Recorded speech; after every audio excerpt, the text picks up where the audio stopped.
6.2 and question number 13। तो function हमें क्या दे रहा है? फंक्शन है f x is equal to x की पावर 100 प्लस साइन एक्स -1। तो हमें ये बताना है कि इन चारों में से कौन से इंटरवल में, चौथा तो खैर कोई है ही नहीं, तो फर्स्ट सेकंड थर्ड इनमें से कौन से इंटरवल में ये फंक्शन स्ट्रिक्टली डिक्रीजिंग है, क्वेश्चन ये बोल रहा है।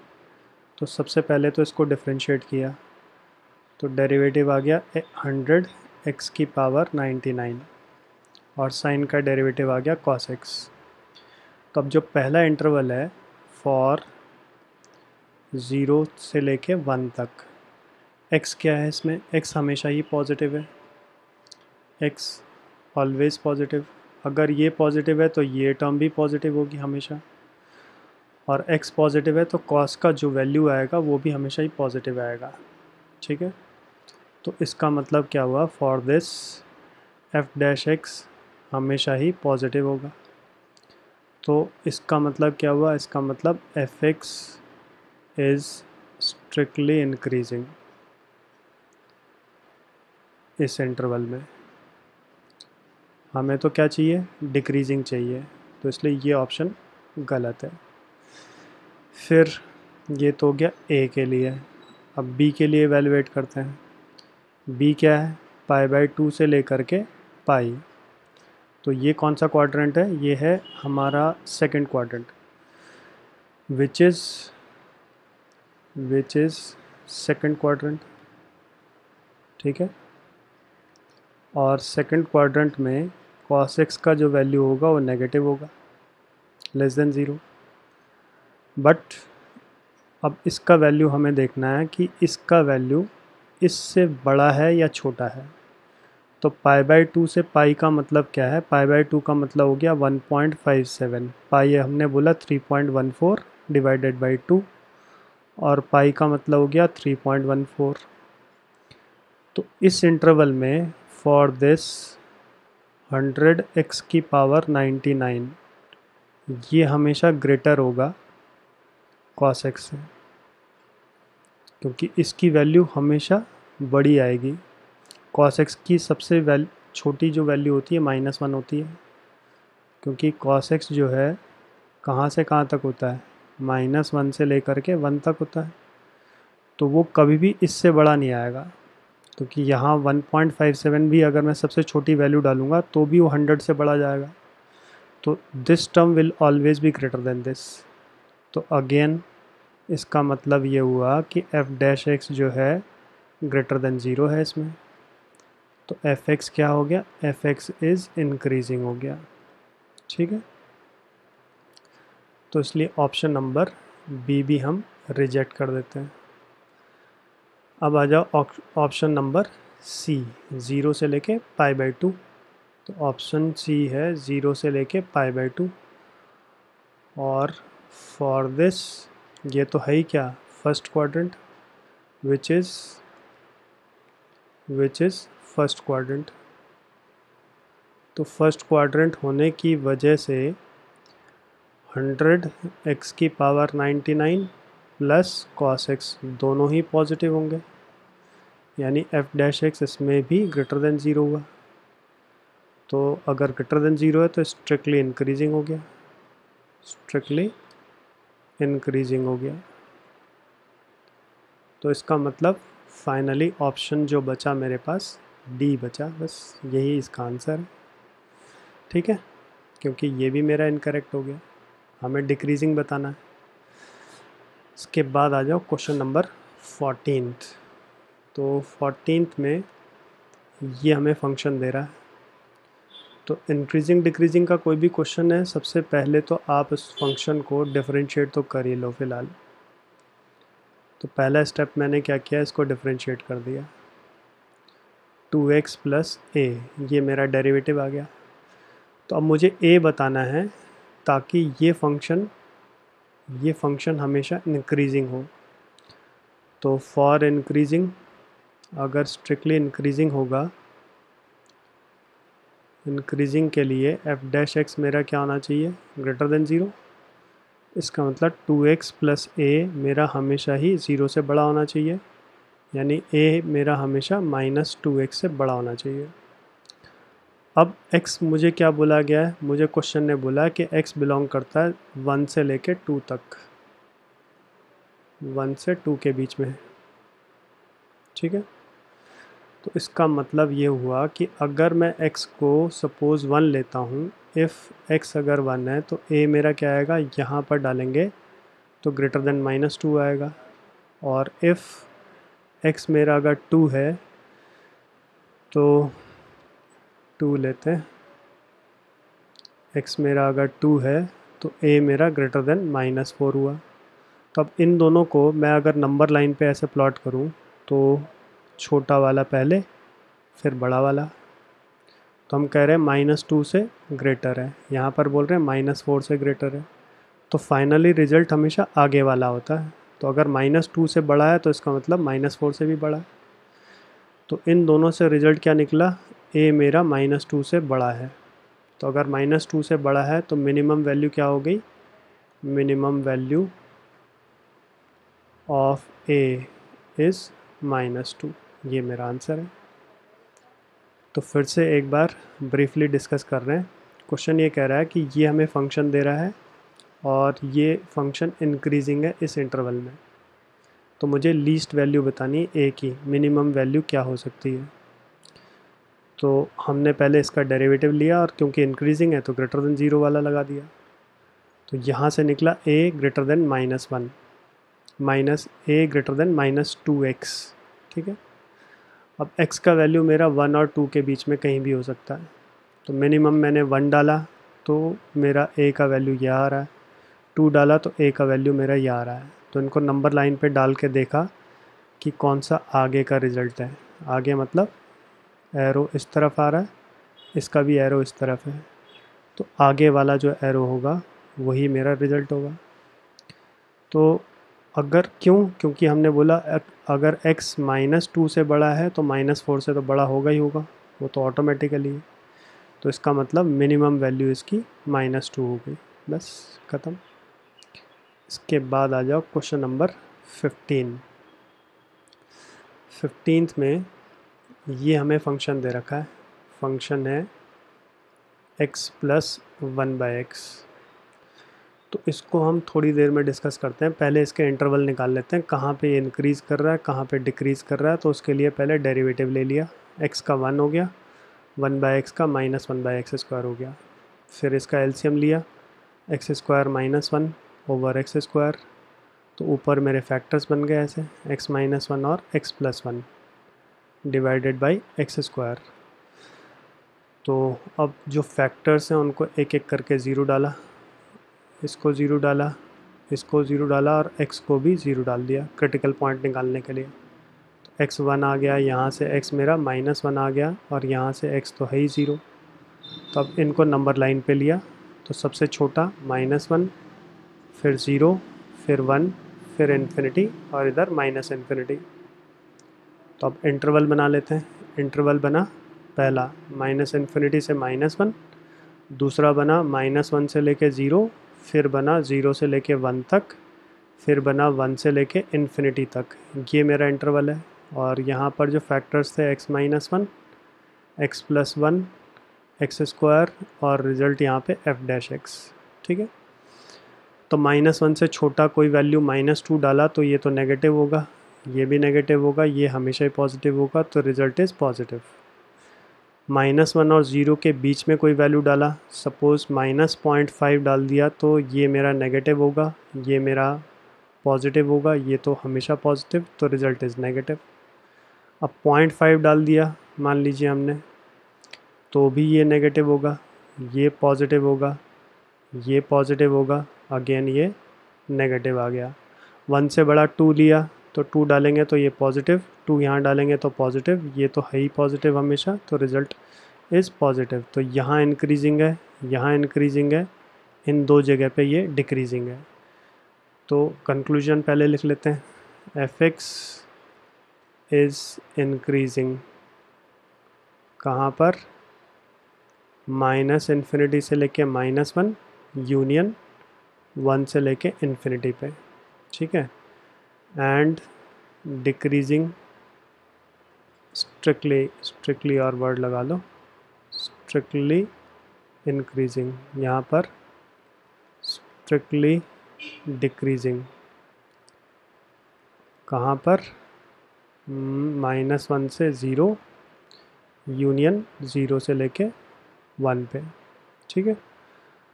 अब क्वेश्चन में क्या बोला था उसने, उसने बोला था कि आई एक ऐसा इंटरवल है which is disjoint from this यानी इसको छोड़ करके, ठीक है। प्रूव करना है आई पे स्ट्रिक्टली इंक्रीजिंग है, तो इंक्रीजिंग हमारा आया था -∞ से -1 यूनियन 1 से इन्फिनिटी, तो यही मेरा आई हुआ, मतलब इस इंटरवल को छोड़ के, तो इनके बीच में ये वाला एक इंटरवल ये हमने छोड़ दिया, तो ये इंटरवल ऐसा है जो कि जिसमें ये नहीं आ रहा है, ठीक है। डिसजॉइंट का मतलब ये है, तो इसका मतलब अब हम कंक्लूजन दे देंगे, हमने बोला था यहाँ पे इंक्रीजिंग है, तो इसलिए हम बोलेंगे therefore fx is strictly increasing on i, और यही मेरा i है, ये पूरा का पूरा मेरा i है विच इज़ डिसजॉइंट फ्रॉम -1 से लेके 1 तक, ठीक है। इसके बाद आ जाओ क्वेश्चन नंबर 16 में आपको ऐसे दे रहा है fx is log of sin x, ये फंक्शन है, तो इसका डेरिवेटिव लिया तो क्या आएगा, log का हो गया 1/sin x और sin का डेरिवेटिव हो गया cos x, तो यानी cot x आ गया, ठीक है। और ये क्या है, ये मेरा फर्स्ट क्वाड्रेंट है, तो फर्स्ट क्वाड्रेंट में cot हमेशा ही पॉजिटिव होगा, तो हम बोलेंगे 0 से π/2 रिप्रेजेंट फर्स्ट क्वाड्रेंट, ठीक है। तो therefore fx is strictly increasing, बस ये मेरा आंसर आ गया। फिर ये है मेरा सेकंड क्वाड्रेंट में कॉट हमेशा ही नेगेटिव होता है, तो हम बोलेंगे π/2 से लेके पाई रिप्रेजेंट सेकंड क्वाड्रेंट, ठीक है। इसलिए cot x हमेशा क्या होगा, cot x will be less than 0, यानी f' क्या हुआ, नेगेटिव, तो fx इज़ स्ट्रिक्टली डिक्रीजिंग, ऐसे लिख लेंगे इसमें, ठीक है। और इसमें चाहे तो हम ये भी ऐड कर सकते हैं कि this implies cot x is positive and f' is positive, तो they are for strictly increasing, और यहाँ हो गया स्ट्रिक्टली डिक्रीजिंग, ठीक है। अब आ जाओ क्वेश्चन नंबर 17, तो 17 में आपके पास fx है log cos x, तो अब मैं इसको अगर डिफ्रेंशिएट करता हूँ तो मेरे पास क्या आएगा, 1/cos x और cos का derivative -sin x, that means -tan x, ठीक है। तो अब फिर से ये मेरा फर्स्ट क्वाड्रेंट है, तो फॉर 0 से लेके π/2 इसमें विच इज़ फर्स्ट क्वाड्रेंट, तो tan x will be greater than 0, लेकिन -tan x क्या होगा, that will be less than 0, तो रिजल्ट क्या आया, f' is less than 0, therefore fx is strictly decreasing, ठीक है, ऑन 0 से लेके π/2, ये रिज़ल्ट आ गया। उसके बाद ये है नेक्स्ट π/2 से लेके पाई, तो हमने बोला फॉर π/2 से लेके पाई विच रिप्रेजेंट सेकंड क्वाड्रेंट, ठीक है। तो सेकंड क्वाड्रेंट में हमें मालूम है कि tan x क्या होता है, tan x हमेशा ही नेगेटिव होता है, लेकिन माइनस लगा देंगे तो ये क्या हो जाएगा, हमेशा ही पॉजिटिव हो जाएगा, यानी f dash x will be greater than 0। तो रिजल्ट आ गया स्ट्रिक्टली इंक्रीजिंग ऑन π/2 से लेके पाई पे। बस ये मेरा आंसर आ गया, ठीक है। क्वेश्चन ने यही बोला था। इसके बाद आ जाओ क्वेश्चन नंबर 18 में पहले तो फंक्शन लिख लेते हैं। फंक्शन मेरे पास है x³ minus 3x² plus 3x minus 100, ये मेरा फंक्शन है। तो मुझे बोल रहा है कि it is increasing in all real numbers, मतलब x की सारी रियल नंबर वैल्यूज़ ले लें तो ये हमेशा इंक्रीजिंग ही होगा। तो देखते हैं, पहले इसको डिफरेंशिएट कर लिया हमने, तो डिफरेंशिएट करके ये आ गया 3x² माइनस 6x प्लस 3, ये इसका डेरिवेटिव आ गया। अब सब में से 3 मेरा कॉमन आ रहा है, तो बच क्या गया x² माइनस 2x और प्लस 1। तो अब इसको चाहे आप मिडिल टर्म स्प्लिट करो या आप होल स्क्वायर लगाओ, तो मिडिल टर्म स्प्लिट करेंगे तो ऐसे 2 टर्म्स आएंगी, और वैसे भी ये x माइनस 1 का होल स्क्वायर ही है। तो अब इसका मतलब क्या, ये तो हमेशा ही पॉजिटिव है और ये होल स्क्वायर है, whole square is always positive, x का कुछ भी वैल्यू डालो। तो दैट मीन्स रिज़ल्ट मेरा ये आ गया कि f डैश x मेरा हमेशा ही पॉजिटिव होगा, ठीक है, for all real number, for all r, ठीक है, या फिर और for all x belongs to real number, बस।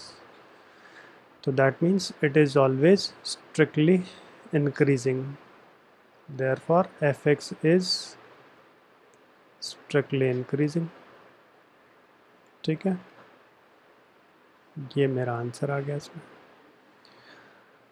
अच्छा, इसने स्ट्रिक्टली वर्ड नहीं यूज़ किया, सिर्फ इंक्रीजिंग बोला है, क्योंकि 1 डालने पे ये 0 भी आ सकता है, तो fx इज़ इंक्रीजिंग यही बोल लेते हैं, इज़ इंक्रीजिंग, ठीक है। इसके बाद आ जाओ 19th क्वेश्चन। तो 19th में ये मुझे फंक्शन दे रखा है, fx हो गया x² e की पावर माइनस x। तो मुझे बताना है कि इंटरवल बताइए जहाँ पर ये इंक्रीज़ करेगा। तो उसके लिए सबसे पहले derivative, x² as it is, इसका डेरिवेटिव e की पावर x का सेम होगा इंटू -1 प्लस e की पावर -x सेम, x² का डेरिवेटिव 2x। अब दोनों में से कॉमन ले लेते हैं, e की पावर -x कॉमन आ रहा है और x भी कॉमन आ रहा है, तो बच क्या गया, -x बच गया प्लस 2 बच गया। तो मेरे पास जो फैक्टर्स आए, एक ये है और एक ये है, मेजरली यही फैक्टर है, ये हम नहीं लेंगे। क्यों? क्योंकि e की पावर -x हो या e की पावर x हो, ये हमेशा ही ग्रेटर देन 0 होता है फॉर ऑल रियल नंबर्स, यानी x की कोई भी रियल नंबर वैल्यू डालेंगे तो ये हमेशा ही पॉजिटिव होते हैं। तो कुल मिला के मेरे पास ये 2 फैक्टर्स हैं, तो पुट कर लिया पहले x को 0 और -x प्लस 2 को भी 0, तो यहाँ से निकला x मेरा 2 आ गया। अब नंबर लाइन ले लो, ये है -∞, फिर 0, फिर 2, फिर +∞, ये मेरा नंबर लाइन हो गया। तो पहला जो इंटरवल आएगा -∞ से 0, दूसरा होगा 0 से 2, फिर होगा 2 से लेके ∞, और यहाँ पर e की पावर -x, फिर x, -x प्लस 2 और यहाँ f डैश x। तो 0 से छोटा कोई भी वैल्यू अगर हम लेंगे, सपोज़ मैंने -1 लिया, तो ये तो हमेशा ही पॉजिटिव होगा, यहाँ -1 रखा तो नेगेटिव, यहाँ -1 रखा तो पॉजिटिव, तो ये नेगेटिव आ गया। फिर 0 और 2 के बीच में 1 रखा तो ये पॉजिटिव, यहाँ पे 1 रखा तो पॉजिटिव, तो ओवरऑल मेरा क्या हो गया, पॉजिटिव हो गया। फिर 2 से बड़ा 3 रखा तो ये पॉजिटिव, यहाँ 3 रखेंगे तो ये नेगेटिव आ जाएगा। तो यहाँ पर मेरा डिक्रीजिंग है, यहाँ डिक्रीजिंग है, यहाँ मेरा इंक्रीजिंग है। तो कंक्लूजन लिखा, fx इज़ स्ट्रिक्टली इंक्रीजिंग। कहाँ पर है, 0 से लेके 2 पे। और स्ट्रिक्टली डिक्रीजिंग, तो डिक्रीजिंग कहाँ पर है, डिक्रीजिंग है -∞ से 0 यूनियन 2 से लेके इन्फिनिटी पे। बस ये मेरा आंसर है। क्वेश्चन ने क्या बोला था फाइंड करने को, कि इंक्रीजिंग कहाँ पर है। तो इंक्रीजिंग अभी हमने बताया 0 से 2 पे है, तो 0 से 2 यानी ये मेरा ऑप्शन आ गया। ठीक है।